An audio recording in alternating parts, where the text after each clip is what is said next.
10-Minute Mood is a podcast hosted by clinical psychologists from Sydney City Psychology, often in conversation with other experts in the field about all things mental health, wellness, and mood. Presented in bite-sized 10-minute episodes, we hope that you can gain an understanding about each topic area in a short amount of time. Perhaps something will spark a particular area of interest for you. As always with podcasts, please treat everything you hear with a grain of salt. Reach out to your doctor or health professional to get tailored advice suited specifically for you. Enjoy. Welcome to another episode of 10-Minute Mood. I'm Aspasia Karageorge, and today I'm joined by our clinical psychologist who works with children and adolescents, Angel Lee Aube. We'll be discussing the assessment of autism in childhood. First, Angel will provide a general overview of the autism assessment process for children, why early diagnosis can be so crucial for providing supports early on in life, and the very important role that parents and caregivers play in the process. No surprises there, really. Parents and caregivers are always crucial to understanding and working with the unique needs of each child.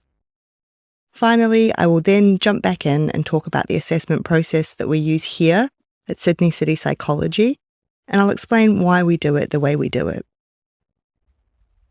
Autism is a lifelong developmental condition characterized by differences in social interaction, communication, restricted and repetitive interests and behaviors, and sensory sensitivities. Autism characteristics and traits exist on a spectrum. The word spectrum reflects the wide range of differences and challenges, and the extent to which a person might be affected. Autism has many different characteristics, and it's important to note that no two people are alike. Autism spectrum disorder is a diagnostic label. A formal diagnosis can be helpful in providing clinical care and appropriate services for children. Given that we're talking about autism today, it is important to note that someone can identify as being autistic or on the autistic spectrum, but they might not identify as having a disorder. So who can diagnose autism spectrum disorder in Australia? Psychologists can. This includes registered psychologists, clinical psychologists, and clinical neuropsychologists. Also pediatricians and psychiatrists. So psychologists, pediatricians, and psychiatrists can diagnose. Whichever of the three professions that the assessing clinician falls into, they should be appropriately registered by a professional body, such as the Australian Health Practitioner Regulation Agency, known as AHPRA, just to ensure that you're receiving appropriate care. They should also have received specialised training in the provision of autism assessment and intervention. It's a good idea to ask the assessing clinician if they've undertaken specialised training in that area. It is important to find a qualified clinician who can take into account all the different factors, the most recent evidence and research, and can make an assessment based on the specifics of your child's circumstances. So over to you, Angel. Today, we'll be delving into a topic that affects many families worldwide, the process for autism assessment in children. Early identification and assessment are crucial for providing appropriate support and intervention. Now let's dive into the process. The first step in the assessment process is recognizing early signs in children. These signs may vary from child to child, but may include delayed speech and language skills, repetitive behaviors, limited eye contact, difficulty with social interactions, and an intense focus on specific interests. Parents and caregivers play a vital role in observing and reporting these behaviors to healthcare professionals. If parents or caregivers notice concerning behaviors in the child, seeking professional help is the next step. Child psychologists, pediatricians, or developmental specialists are typically the primary professionals involved in the assessment process. They will conduct a comprehensive evaluation to determine whether a child meets the criteria for an autism diagnosis. During the assessment, parents or caregivers will be asked to provide detailed information about the child's development and behaviors. They will be given standardized questionnaires to complete, which helps gather essential insights about the child's behavior in various settings. Parental input is invaluable, as it contributes to a more accurate assessment. Professionals will directly observe the child's behavior and interactions in different settings, such as at home, in school, or during therapy sessions. These observations help assess social communication skills, response to sensory stimuli, play patterns, and other behaviors that are indicative of autism. Professionals use standardized diagnostic tools like the Autism Diagnostic Observation Schedule, or the ADOS, or the Autism Diagnostic Interview Revised, also known as the ADIR. These tools aid in evaluating the child's behavior against specific criteria outlined in the Diagnostic and Statistical Manual of Mental Disorders, also known as the DSM-5. In some cases, additional assessments may be conducted to rule out other developmental or coexisting conditions. These assessments could include cognitive testing, genetic testing, or medical evaluations to ensure comprehensive understanding of the child's needs. Receiving an autism diagnosis can be an emotional experience for parents. It's essential for professionals to provide support, empathy, and clear explanations about the diagnosis. The diagnosis opens a door to early interventions and appropriate support services, such as the NDIS, that can significantly improve the child's development and quality of life. Early intervention is crucial for children with autism.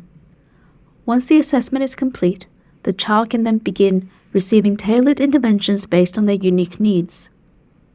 These interventions may include speech and language therapy, occupational therapy, psychological therapy, behavioral therapy, social skills training, and more.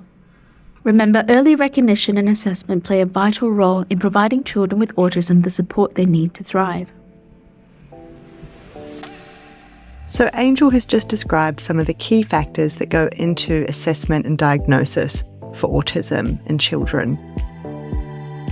In the next half of this episode, I want to talk about how we do it here at Sydney City Psychology and why it is that we've chosen to do our assessments in this manner.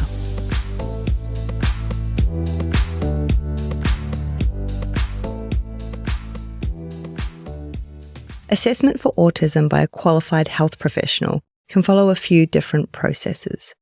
At Sydney City Psychology, we have created an assessment process that is comprehensive because we think it's important to take time and care when assessing children to make sure we understand all the individual factors that make up each unique child, but also to provide you with as much information as you might need if you decide to pursue NDIS funding or any other supports and interventions. So the first step of the process is that Angel or another one of our psychologists will explore the issue with you and decide collaboratively whether or not a formal autism assessment is needed. If you go ahead with a formal assessment, then there'll be 4 sessions. First, the psychologist will conduct a diagnostic interview. We use the Autism Diagnostic Interview Revised, known as the ADIR tool. This means that the psychologist will ask questions relevant to the diagnostic criteria. You'll also meet with the resident GP to rule out any other possible causes of symptoms. Second, the psychologist will conduct a cognitive assessment, and this is to get a well-rounded understanding of areas of cognitive strength and areas of challenge. And this helps to inform the recommendations for intervention strategies so that they're best suited to the needs of your child. For this, we use the WISC-5. Third, the psychologist and your child will undertake the ADOS-2. This is the Autistic Diagnostic Observation Schedule, version 2. It's an assessment tool that uses play and activities to observe behavioural patterns that might be related to autism in children. And at the end of it all, you will receive a detailed report from the psychologist. This report pulls together all the information available, including if there's a diagnosis of autism or any other diagnoses. It also includes personalised recommendations for ongoing support and interventions. So the psychologist will have a meeting with you to talk through the report in detail, but also so that they can answer any questions you have, so that together you can think about possible next steps and supports and treatment, and taking time to ensure that you feel supported too, as the parent or the carer. We can also organise follow-up with other professionals like schools, psychiatrists, GP, allied health professionals. It all depends on the precise needs of your child. So that's how we do an autism assessment for children at Sydney City Psychology. There are other places out there that do autism assessments for children, and people do it slightly differently. So we definitely encourage you to look around and find the process that seems to make the most sense for your needs. Please do reach out, have a chat with us about what it is you're looking for. And if you have any other questions about autism, neurodiversity, or anything psychology related, please get in touch. We do love hearing from you. Until next time, stay well.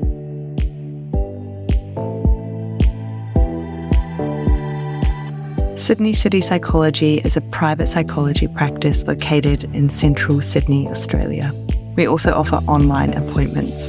If you'd like to know more about us, you can find us at sydneycitypsychology.com.au, or you can find us on Macquarie Street in Sydney CBD. Find our email address and contact form on our website, as well as all our social media accounts.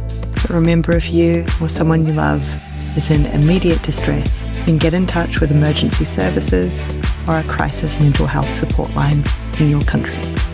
In Australia, crisis support is available for free 24 hours a day at Lifeline. The number is 131114.